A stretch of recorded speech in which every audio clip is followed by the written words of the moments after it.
Welcome to Reading, Raising, and Praising. I'm Jamie. And I'm Kate. We're here to talk about two books today. We're going to talk about Little Women and Marmee. They go perfectly together. I recommend reading them one after the other or together at the same time, which is tricky, but they're the same. They follow each other. So yeah. Unexpected that Marmee did follow, because we read Caroline by the same author after, we both had read Little House books over and over. So yeah, but it was sort of, it was followed, but it wasn't like just, these are just so coinciding. Very synced up. Yes, very good. So Little Women was first. We tried to read this last year and couldn't get past, and so we just gave up. So this year we almost gave up again, but we stuck our ground, and I'm glad we did, because once you get over a certain hump in the book, it felt like it just got better, and you're like, okay, I can do this. So it's a good story and all. It wasn't. It's just for some reason it starts kind of slow, and you're like, I can't really get into it. I think overall, this is more maybe an overall statement, but there was a lot of. I feel like it's kind of mirrors Jo's book, her manuscript that she wrote. Yeah. There's a lot of stuff where you're like, that was kind of irrelevant to the story, and you could have taken it out and it would have been better. So I kind of wonder sometimes if she didn't fashion Jo's whole writing experience after hers. Yeah. Because there's at the beginning especially, there's just a lot of extra stuff that doesn't feel like, it doesn't grip you. Yeah, you're not like, I can't get into this story. Where's the story here? It's just kind of like the, which is fine, but yeah. And now that I've read Marmee, I feel like if I would have read them at the same time, I might have appreciated it a little. This would have given me the drive to keep going. Maybe it would have been nice to do them together. So. Yeah, just so much more details in Marmee from her perspective. That was, that you didn't see in this one. Just so many details that I wanted in Little Women, but I didn't get. Right. Yeah. This Marmee, and the difference between Caroline and Marmee also was this did not have as much spice as Caroline, right? Yeah, for sure. I mean, there were a few times, but it was my littlest wanted to read Caroline, and I was like, it's an adult, you can't read that yet. But I feel like she could read this one if she wanted to. Yeah. So. And it was written like a journal. Fun note. All right, where were we? Okay, so I was just going to say that I was just looking at the background of the novel of Little Women, because it's loosely based on the lives of Louisa May Alcott and her sisters. It's classified as a semi-autobiographical novel, coming of age, historical fiction. I know, because it's kind of about her, so I thought that was interesting. I've always thought that would be fun to write a book that was kind of based on your own life. Yeah. Or write one about mom's life or something, which we'd have to fill in with a lot of fictional stuff. Yeah. So interesting that exists. Yeah. I just looked that up to see. Yeah. Because it's such a, widely known story. Lots of movies, lots of renditions about it and everything. Plays. So, yeah. So it's one of those ones. Yeah. Anyway. Yeah. I was just we usually start off with our overall, so I feel like we got our overall. Yeah. In there. Yeah, I mean, I liked the time period. That's what I wanted more, though, was because it was during the Civil War, and you don't get much of that. In Marmee, she's a lot more details. Yes. In the Civil War. Yeah. Because that just interests me, and you don't get very much of that which is fine, because that's not really what it's about. But there was just really nothing. They talk about it, but they don't go in depth. Not really. And I feel like Marmee made all of that more. You're like, oh, there was a gap in Little Women. Now I understand maybe what the gap was that I didn't understand. Yeah, so. And I like that even though she did include details about the war, it wasn't so much that I was like, sometimes the battles and all that kind of stuff gets kind of boring. She would just say a few little lines, but you would know, okay, this, because her journal was dated with the years, so going through the years, you could see what was happening in the war and different things, and Abraham Lincoln, and I especially like that stuff about Lincoln. Yeah, just the timeline, because I didn't realize that his assassination was so close to the end of the war. I just didn't. I never. Yeah, the dates and everything. It's hard to remember all that. Yeah, for sure. Yeah. And there were so many people involved in his assassination. I just didn't realize all that. Yeah.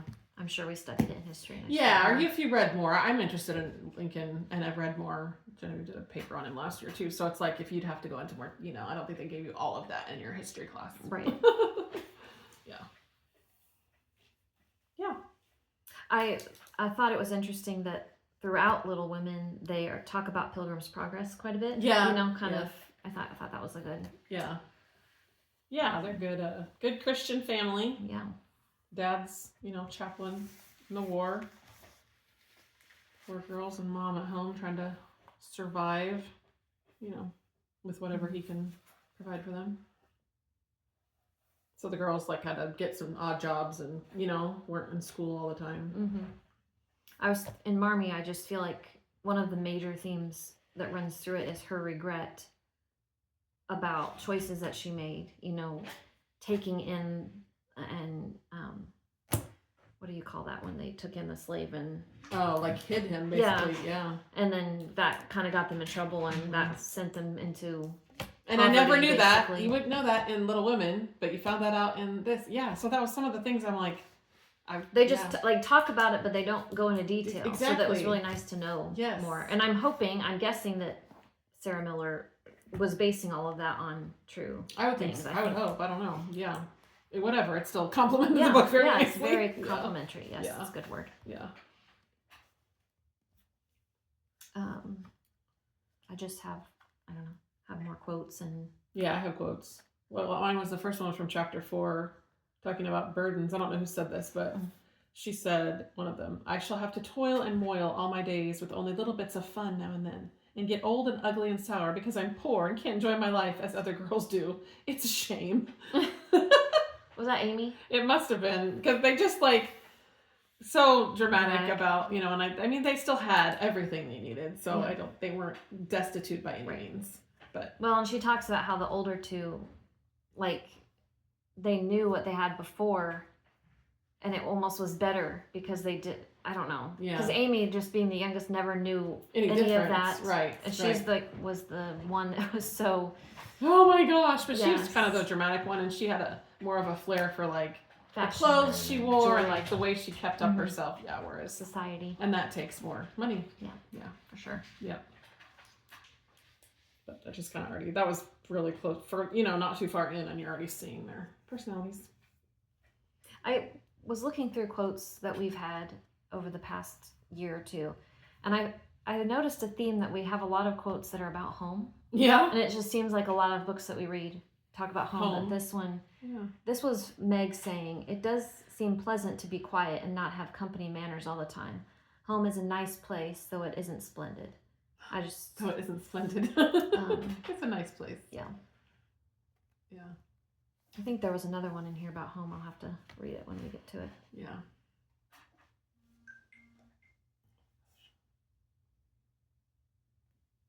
What do you have next? I don't know. 11, chapter 11. Yeah, you're good. Keep going. It wasn't a quote, but that part where they experiment with doing nothing. Yes. Yes. And then she talks even more about that in there. Yeah. Sometimes I'm like, I should do that with my own kids. Yeah. Just not do anything. Yes. But they just probably would just live in squalor for a long time. You're like, if the dishes piled up and the laundry piled up, a whole week. Didn't they do a whole week? To see what it would look like. I couldn't see and Marmee and Hannah still did a lot of the stuff. Yeah. So, and then when they decide not to, and Marmee goes away for the day. Yeah. Then it's totally, different. They realize, if we weren't there at all, I think then they would really realize how much the people, I was done. There's a lot of complaining. But I don't think I could handle not doing it. Yeah. It would drive me too crazy. Well, I would have to do it for my own stuff. I would want dishes. So maybe I just clean the dish I want. I don't know. Yeah, that's true. But I've tried to tell my kids over and over about, if I don't do this, should I have to do it for everyone? Right. Am I your maid? Yeah. Yeah. Be sure to tip your maid. Somewhere along the line, I stopped taking notes. So my next is not till chapter 40. So. Oh gosh. Okay. Well, I was just talking about when the dad got sick. Mr. March got sick and Marmee had to go away. And then you don't really hear much of, they don't talk about it too much, but in Marmee talks a ton about when he got sick and pneumonia and how she basically nursed him back to health. And then Beth gets sick, so she has to go back without him at first, And she regrets that. In Marmee, she kind of regrets, if I hadn't gone there, then Beth wouldn't have had to go to the Hummels and... Yes. So it's all that, her charitableness is what she feels like led to getting sick. And I didn't know that Beth would, eventually pass away, but because when I first, this is going to sound really dumb, there's a Friends episode where Joey reads Little Women and Rachel reads The Shining because they both like those books. And she's like saying, well, Beth dies. And then she goes, Beth doesn't die. And I was like, oh. And I was like, she did die though. Like, I didn't get that. But she didn't die at Scarlet Fever. I have these dumb references from movies. Like, there's an episode of Little Women, or episode of Little House on the Prairie, where they do a little play of Little Women. And the one girl really does sell her hair, like Jo does in the book, to pay for her mom to get a dress, to come to see the play at the school. So there's all these references that I remember, and now I'm like, okay, I can put it all together because I've read the whole book. Yeah. All these years. I should have read it before. Anyway, yeah. That's funny. Yeah. So there's all of that, obviously, the sicknesses and the hard times and all that. And then Jo selling her hair for money, and Lori is their neighbor, and Jo and Lori's relationship. Mm-hmm. It seems like siblings, but then there's more to it. In Little Women, though, you don't get the feel for that until later. If you're like, oh, they like each other? Like, or they, there's this tension. It's such a banter, though, that it's like, it's like, is it a sibling banter, or is it it's hard, it's hard to tell. But it's such a relation, it's a strong relationship. Mm-hmm. Yeah. But I did see it for her as more of a sibling. Mm-hmm. Oh, for sure. Whereas for him, I think he learned to love her. And then Marmee thinks that Jo is like never going to get married. Yeah.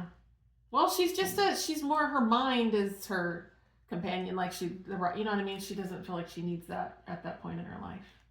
And she wouldn't be right for Lori. She needs a man whose mind is like hers. Yeah. And that will allow her the independence. Whereas I feel like Lori is going to... He wants a wife. Benefit a wife that would dote on him. Pet him, like they said. Yeah, exactly. Which Amy... Yes, which is crazy. He with Amy, like, that's just wild. It's just wild. But it does work out, yeah. And Meg and Mr. Brooke. I mean, I'll admit I haven't finished Marmee. Yeah. But I'm anxious to see, like, do they discuss Amy and Lori's relationship at all at the end? Yeah, a little bit. I don't think it's a ton. Okay. I didn't feel like I got, like, too much more information. Okay. But Meg, has twins, boy and girl. And so it's like the second part is, like, all about their adult life. People getting married, the babies, like, that's where it really picked up for me. Yeah. I mean, when Beth got sick, then I kind of got like... Yeah, but then I haven't... Yeah. So which is terrible. Yeah. But kind of just wanted to know, what was going to happen. And it was kind of gripping at that point.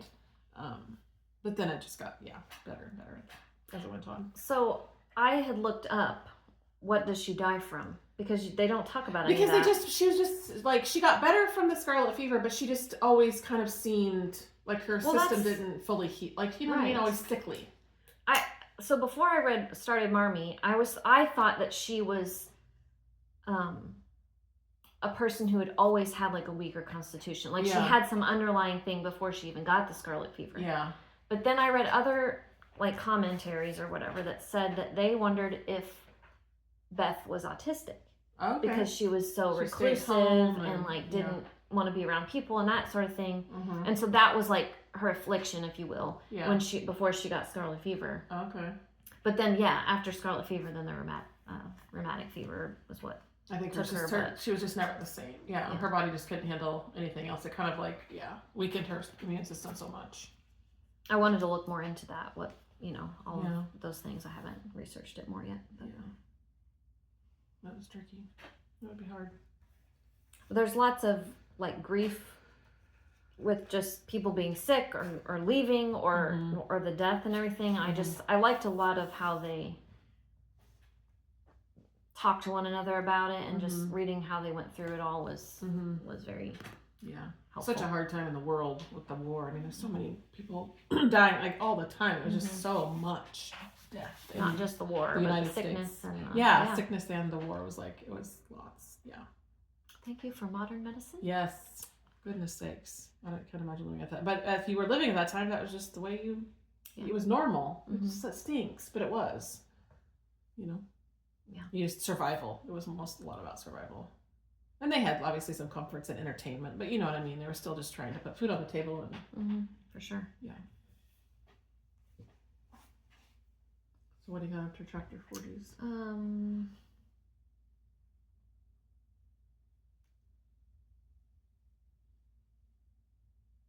I don't know. Oh, this was at the end. Jo says, I do think that families are the most beautiful things in all the world. Mm-hmm. I just thought that was yeah. I mean, that's a big part of this is their family life, and yeah. Let me look at my notes for Marmee because I was just looking at the. Yes. Dickens is referenced a lot, which was kind of fun. Yeah. And I love her writing. Mm-hmm. I just think, I don't know. Like journaling, it was easy to read, but still like just good. Like, yeah. I mean, the large print is 650 pages. Yeah. Which, I don't know what that, I think it's 400 and something in the regular print. It's still a lot. It's still really good size book. Good size book, yeah. Yeah. But she just, I don't know, just lots of little quips I couldn't, if I would have written down every quote I liked, it was just half the book. So much. I know, I couldn't mark in it. It was hard though when I was listening to I just listened to the audiobook for a little bit of it so that I could, because it was a lot. Yeah. And we wanted to get done. But it was hard to know where to start because it doesn't have chapters. It just has dates. I guess you'd have to go by So I kind of had to guess, and then I was like, okay, when I go back to read the rest of it, I can look at the dates. Yeah. It was interesting. That's hard when you don't have chapters. I like the style. Were the chapters in the audiobook, like, did it say it was like dates? First part, so many, and then it would say second part, but it didn't say chapters. Okay. It didn't say dates. Okay. Yeah. Second part continued, second part, like, it was weird. Yeah. There was one thing that I think they talk about in Little Women, maybe it was in, because I started reading Little Men, may have been Little Men, actually. But they talk about it in Marmee too, where one of the kids gets in trouble in Little Men, and he, Mr. Bear, has him whip him instead of instead of whipping a child for his transgression. He said, "You need to give me 6 lashes on my hands." Oh wow! And I was just like, I really do think that would work well for some kids, because they would be like, they could see the difference. They don't want to hurt you. Yes. And how much I don't want to do this to you, but I'm doing it because I've thought about that before with Christ's crucifixion, just him taking on all of the world's sin, and just like, if you think about all of the things, all of your sins, and those were on him, and you're just like, I don't want to do it because that just, it's cost him. Yeah, you would think that would make us not want to sin. Yeah. It's true. Think about that. I just thought, I'd never really heard that before. I thought that was really interesting. No, that's good. That is good. Yeah.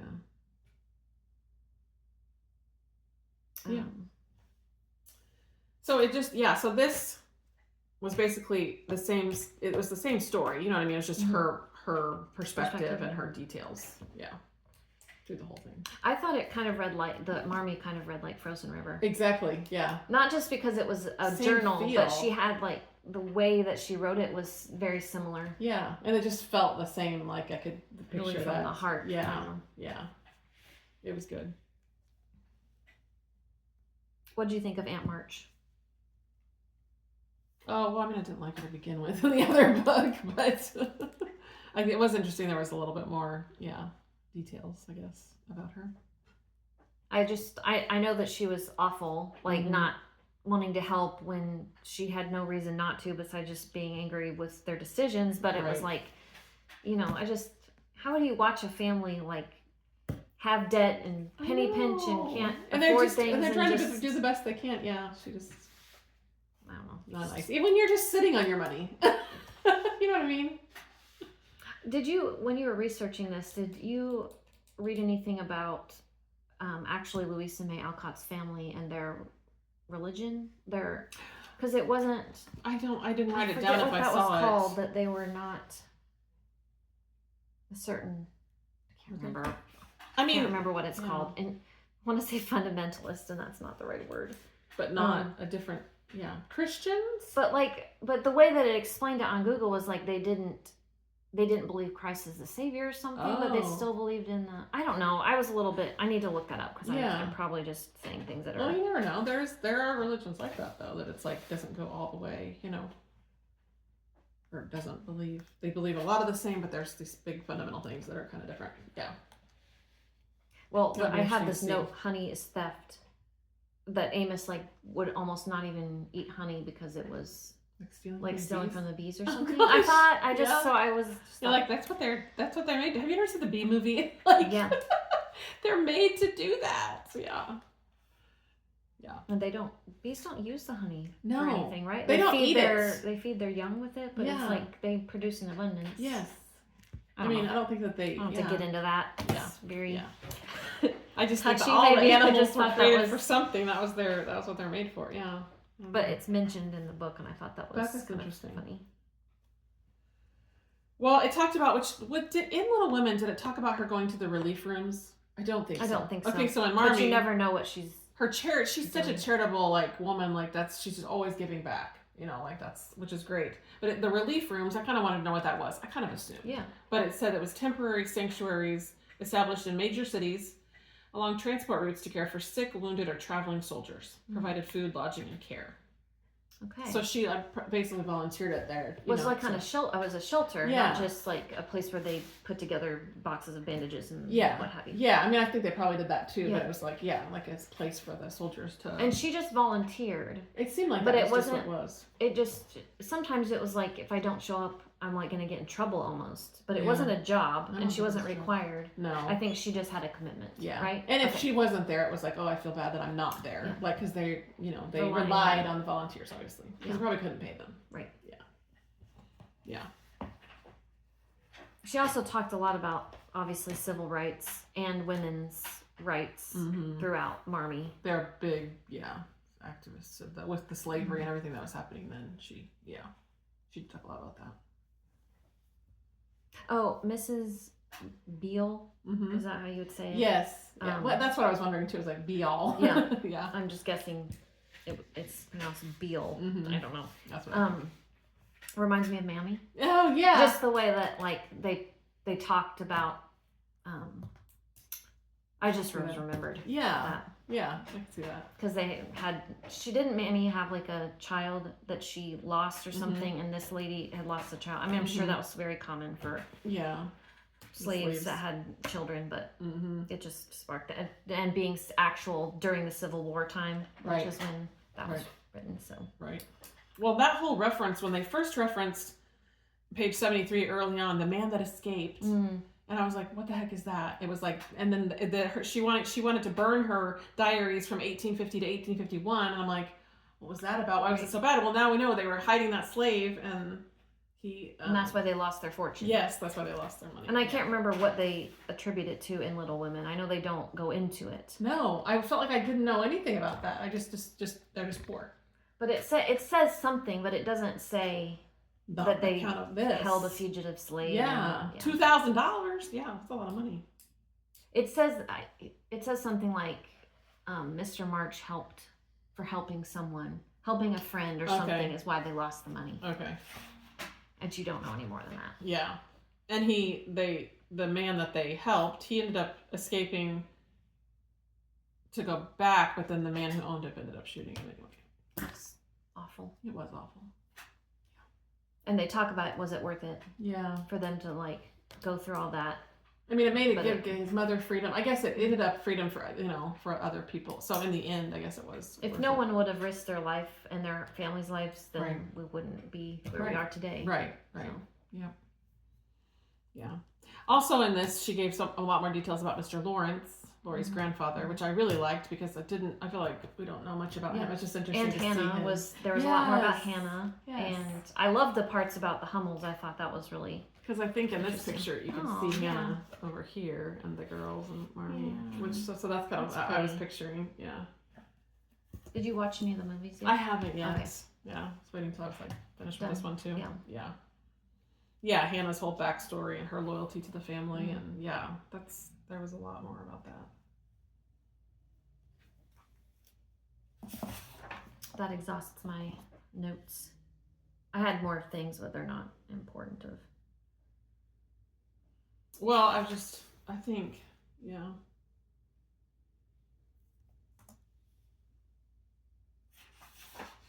there was just one quote at the end. It was Christmas again, December 25th of 1868. So wherever we started in the beginning was what year?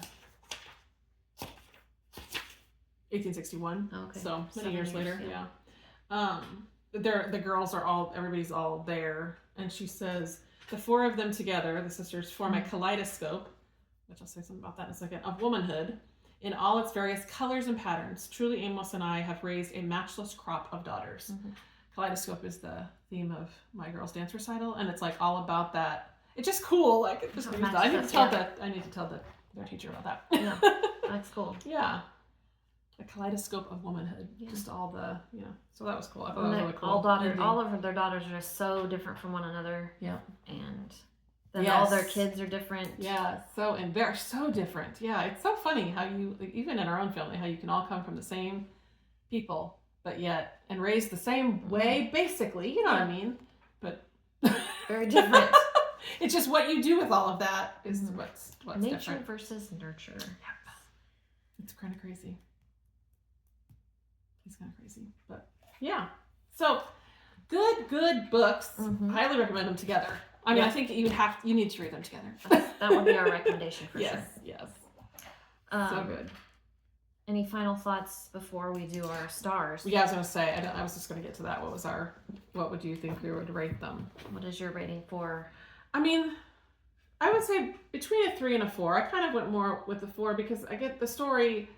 I guess if I hadn't read this, I don't know. I still enjoyed the story though, and the second part I really, it was good. So between a 3 and a 4 for this. Yeah. What about for Marmee? 4. Okay. Because 5, I'm sorry, I could say 5, but I feel like I have to reserve that for like, Yes. And I don't know. It was up there. Yeah. But I don't know. It's so hard. I was going with a 3. Okay. For this because I liked it. Yeah. But I don't know that I loved it. Yeah. Like I don't want to read it again. Yeah. Anytime soon. Right. I could probably listen to it and enjoy it more, like get more details maybe the next time, but probably wouldn't read it with my eyes. Yeah. I feel like if I were going to read something again, I would feel like reading this would be... Could be enough. Like reading this again. It's true. That's true. They're so close though. You're right.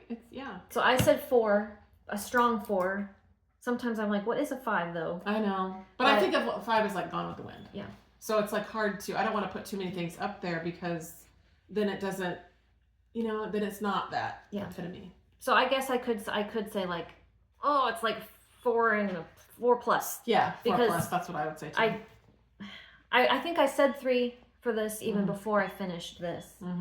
But this is elevated because it makes this so much better. I don't know. I know. I'm glad we have this. Thank you, Sarah Miller, because I don't know very much. It just brings a whole new made the fullness of the story. Brought the whole thing together. Yeah.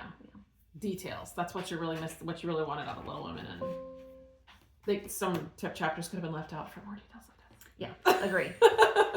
But it's all good. We talked early on about there's a chapter at the beginning of Little Women that's like Amy goes to the shop or something, and they're like buying something, and it was just like this completely almost irrelevant to everything. And when they went to this camp and they called it Lawrence Camp with Lori and his friends, and I don't know. I think some of those didn't add anything to the. I was like, what is this? That's when I was having trouble reading anyway. I'm like, what is this? I can't.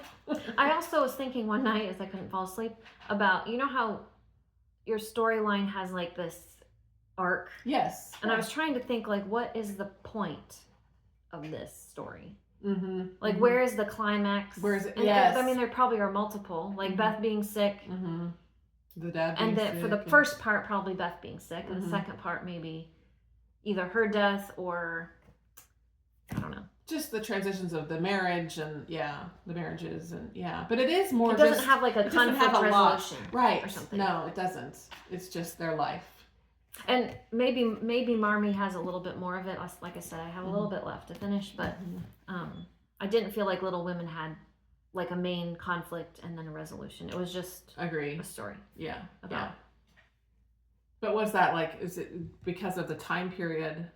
Was that just the way the books? I don't know. But even like when we read Pride and Prejudice, there was like a conflict and then. True. But what was the main? Yeah, you're right. I guess the conflict may be just against like man versus, I guess, nature in a way. Yeah. Because it's like, well, I don't know. The backdrop of the war, just that whole war. that time period. Yeah. And I love that Joe like made all this money for her stories and everything. I thought that was so cool. Yeah, it was neat to see how the girls did their independence and made money, and especially back then what women did for how they figured that out. It was a different time. Okay. That's all I got. Yeah, it's great. So keep on reading, raising, and praising.